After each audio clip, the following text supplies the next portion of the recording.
setting of standards in a nice way to our intellectual inputs. And we must make sure that when our companies follow the standards, they are respected worldwide. Now, Infosys is respected, but I want all companies to be respected. I want Indian accounting to be the best in the world. We must get the highest level of marks because we are transparent, we are a great country. And we have this opportunity to be a global hub for IFRS-related work. Let me give you some data. India has the second largest number of accounting professionals in the world. America has 500,000 CPAs. India has 160,000 accountants. In the next 10 years, we need this 160,000 to go to 500,000. We have to go from 160,000 to 500,000. India is short of accountants. Our companies don't have enough CFOs. Our companies don't have any chartered accountants. And that's why a fresher chartered accountant commands a salary of 10 lakhs. It's too much. It's far too high. I'm happy for the young people, but they don't have the capability to demand a price of 10 lakhs. So we have choked the supply in the profession to raise the price for a small part. And I don't think it's a nice thing to do because we have to have people who are capable and who have got expertise, and these young people are inexperienced and they have to struggle. I'm sure all of you know, when we started our practice in the 1980s, we used to earn 1,000 rupees, 2,000 rupees a month. Even 10 years back, chartered accountants paid 2,500 rupees a month in Chennai. We all struggled and we came up. But we have expertise. We come up the right way. So I think we need to produce more, to create more jobs, because we must go outside India. We must become the center of outsourcing for India. And I tell you, my dear friends, after the Indian IT industry and software, Indian accounting should dominate the world. Just as outsourcing has created a wave in favor of India, the next big outsourcing is going to be in accounting. We are going to be the bookkeepers to the world. Bookkeepers in a nice way, not bookkeepers in the race way, as racing. But we're going to be bookkeepers. We have the capability. And India is the only country which can grow in size to meet the global demand. America is not growing in size. UK is not growing in size. The French are very French. The Germans are very German. And the Japanese are very Japanese. We were in Japan some time back. Japan, for an economy of 5.5 trillion, has got 20,000 accountants, CPAs, 20,000. Only 20,000. They're unable to progress because they don't have enough accountants. We've got to learn Japanese. China is short of 100,000 accountants, 100,000 chartered accountants. If you go to China and talk to people, you'll be hired because you're an expert. China doesn't have an accounting history. So India is the only country in the emerging markets which has the capacity. So we must have more chartered accountants and train them in this so we can lead. So this is and Babu Abraham to give. So it's really a matter of pleasure to be with you all today.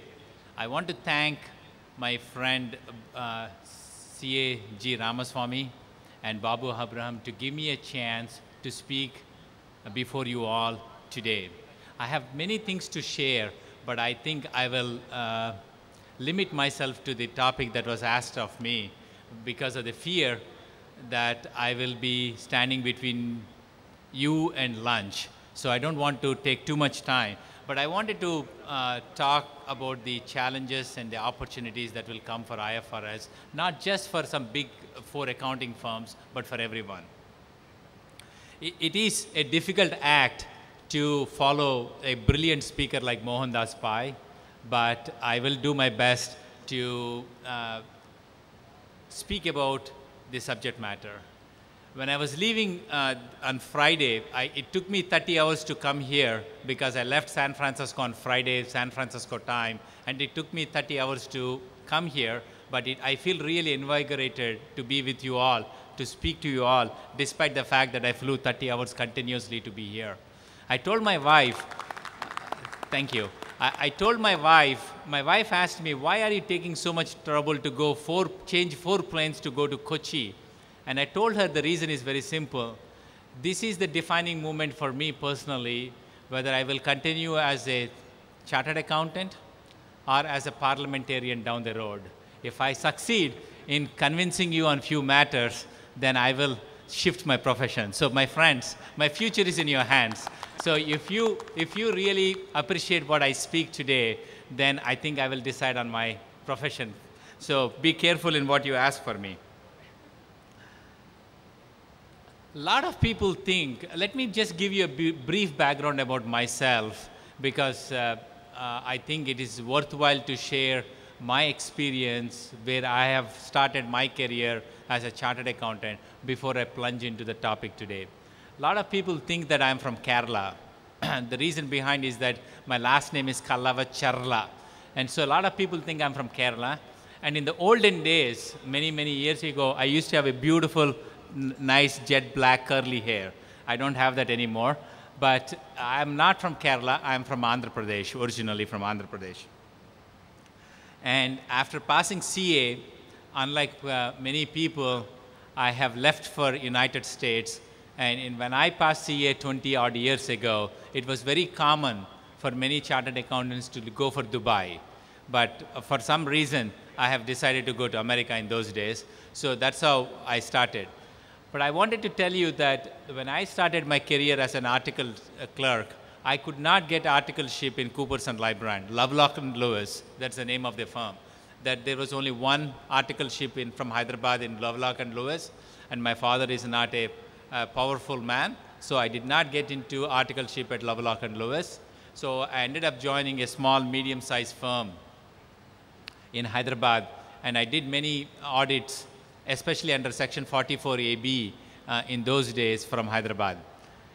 You know, one thing that I learned during my term of articleship, working for a small accounting firm in Hyderabad, is that I have seen my partner as a disciplinarian to my clients, as a business advisor, as a tax consultant, as an auditor.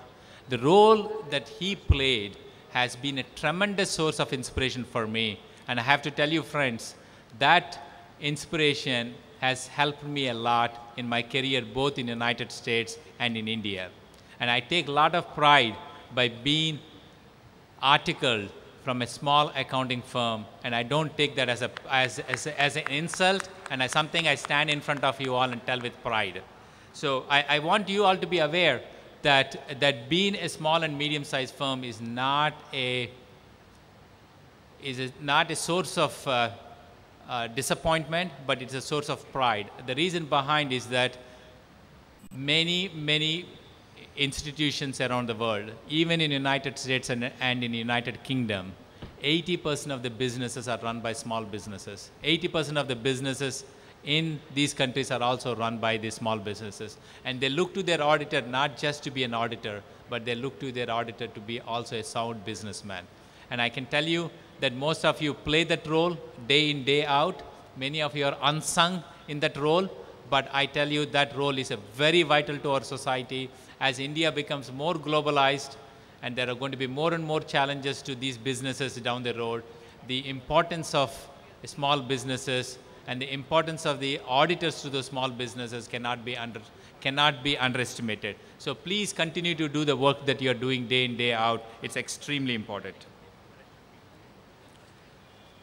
When I look at it, I have been coming to India very often. I come to India at least 6 to 7 times a year. Every time I come to India, I notice there are two major things that are seizing our small community of chartered accountants. I do say small community of chartered accountants because we are only 160,000 people. We are not a huge population. 160,000 people in a population of 1.1 billion people is a small number. When I look at our profession, we are besetted by two things. One, I see a palatable excitement. Another is a little bit of a disappointment. The excitement comes because we have many things are coming down the road. One is the GST, which is going to come about. The other thing is the direct tax code. The third thing is the IFRS. And the fourth thing is companies law bill. But also at the same time, there is a little bit of disappointment I notice that is happening in our profession. That is because of the corporate scandals that have taken place not too long ago. I think these corporate challenges, the corporate frauds that have taken place are going to be a source of disappointment to our industry, a source of disappointment because society is currently asking us a question, what are we doing? How are we discharging our social responsibility? Are we really doing our social responsibility, or are we cozying up with our clients? And that's a question that society has a right to ask. And the society, not only in India, society world over is asking the same question. And that question is unfortunately leading to more regulation and more scrutiny on the auditors. And that is unfortunate, but to some extent, it is something we can check ourselves, and I think it's important we need to do that.